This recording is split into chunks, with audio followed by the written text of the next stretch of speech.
Hey you! Hi, welcome or welcome back to the channel. My name is Phantisma. If you are new here, I make horror and drag related content. And if you are not new here, welcome back. I am sorry for taking so long to get around to this. I had a Wolfman video coming and then, things kind of got crazy and things that I was planning for, but I am planning to stay more consistent, don't you worry. But yes, we are going to get right into it today because I'm not going to spoil it, but this movie was a lot of fun. Definitely things I didn't like, but yeah, this was a lot of fun, and I think that we needed this in this time. Honestly, just like the kind of stuff that's coming around Valentine's Day in general, like I really am here for. And after seeing this movie, it's really made me realize this is kind of a subgenre that is becoming one of my like top favorites now. So yeah, but we're gonna get right into it. Companion is a 2025 sci-fi thriller with horror and romance elements. There we go. That's the best way I can describe it. This is directed by Drew Hancock. I did a video a few weeks ago or like a month ago, somewhere around that. Well, yeah, early in the year, so a month, where I talked about anticipated 2025 horror, like thriller of the year, and this was one that I couldn't find any other works that Drew did, but this was a great first film, if it is a first film. Loved a lot of this, but yeah, we're gonna keep it moving. This is an hour and 37 minutes. Watching it, it did feel a little longer, I guess, but I didn't mind the pacing. I generally thought that like everything kind of went where it needed to. There were pieces of it like tonally or pacing wise where I had, but I'll get into that like in the actual specific parts later. A couple goes on a weekend getaway with friends at a remote cabin, which unravels into chaos after it's revealed one is a companion robot. You heard that right. In conclusion, I call this a cautionary Elon Musk Wattpad romance. Just kidding. Definitely like you can tell it's giving commentary on like the kind of like incel billionaire, or he's not even billionaire, but like guys that just invest in these six bots. Yeah. And just like very degrading as a whole. But this movie is very comedic, so obviously it's exploring those things through like a thriller and comedic lens. But yes, it gives very that in a lot of ways, so I don't take it back. I had a lot of quotes for this one of just like nicknames to rename this movie. Honestly, I might start doing that as a trend if I like can come up with good things. But yeah, that is one of the descriptors of how I call this the AKA title for the movie. But moving on. So we're gonna start with cinematography. So I would say avoid the trailers. If you haven't already seen them, then sorry, then you've been spoiled. It didn't spoil everything, but it did spoil a lot from the trailers. This was one that had so much buzz because the like teaser trailer in the beginning really did just give us nothing, but it was enough of nothing. Then the trailer gave us a little too much, but I'm happy to say there are still plenty in the movie that is not in the trailer. So without spoiling, getting into it or telling specifics, but it did do a good job. I still think too much was shown, but they did a good job at like still, in my opinion, subverting my expectation. Like I knew where it was gonna end, but there were so many things sprinkled in that like did add, but also like I wasn't expecting to be there, if that makes any sense without spoiling. So I wouldn't really say that this is a spoil. I'll just say that like we do get scenes outside of the main location without specifying what that means. But yeah, we have the central main location that's in the trailers, which is this lake house, and it had a good balance of like of everything cinematically, the word.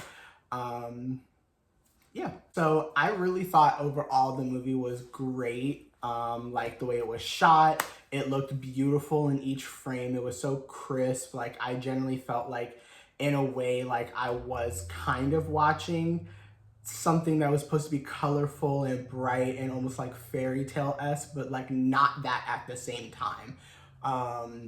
If that makes any sense. I keep saying that, but in my mind it does. The cinematography isn't not bad in any way, but the major strength in the area of cinematography, I would say definitely has to go to specific angles and then very, very memorable shots. If you've seen the trailers with the candle, then yeah, you know.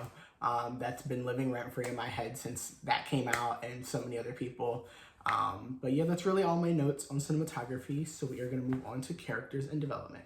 I really enjoyed the cast. I thought everybody was really well cast in the role that they did, but for me, I think the main standouts were definitely Sophie, Jack, and Harvey. To me, like, they just had the best performances of the whole movie. Like I said, nobody was bad, but those were just, they really kind of understood, like, to me, the best moments of where the comedy should be and the thriller should be, and it was just so nuanced in the performance. Like, they were, the three of them, it was the best, and yeah, I feel like I'm, you know, but no, it was good. It was good. I'm gonna praise it because it was good. So next, I'm gonna say Iris is a queen. I don't want to hear no back talk. I don't want to hear no back talk. I don't want to hear no negative opinions. Iris is a queen. I'm not saying I'm an apologist, but we ain't gonna have no back talk on Miss Iris today, okay? She was giving Flo's female rage. I don't know why I thought of that, but like just the kind of the way that she was dressed, it gave me like if Flo was like an AI robot and she went in her bad girl era. So yeah, that's another nickname for it is gonna be Flo's female rage. Oh, rock music. I'm gonna cut that part out probably. Also getting into Jack Quaid's performance, I thought Josh literally was the perfect villain to, I mean, that's not really a spoiler. I mean, unless you haven't seen the trailers, but I feel like I said, it's very hard to avoid those. But yeah, Josh is literally the perfect villain for this type of comedic thriller. Like I said, with elements of horror and romance in it. Like it did subvert my expectations in some ways, even though like once you kind of saw the trailers, you knew what was going on. But yeah, like I really enjoyed it. I enjoyed his portrayal. I literally described Josh as like if he was an archetype, he is the goofy douchebag.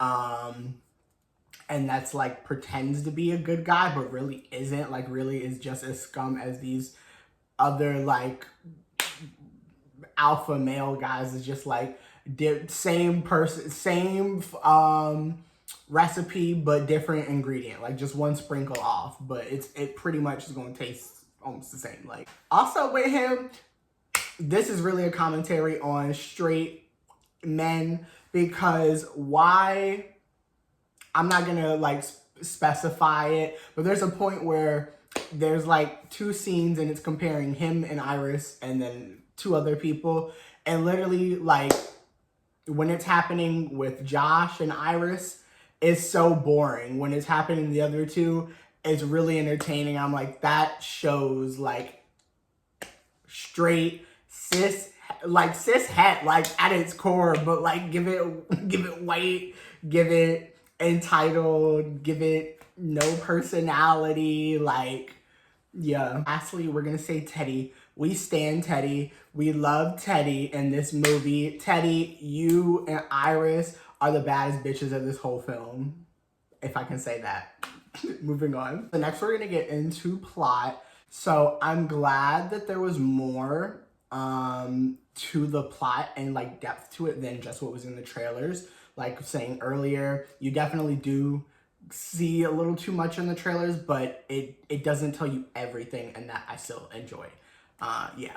gonna keep that a buck, otherwise I'll just ramble on that part. But another quote I have is, if there was another quote or like nickname for this movie, it would be, what is it? Kill, laugh, love.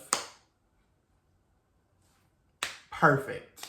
Like, I think I would get that as a tattoo.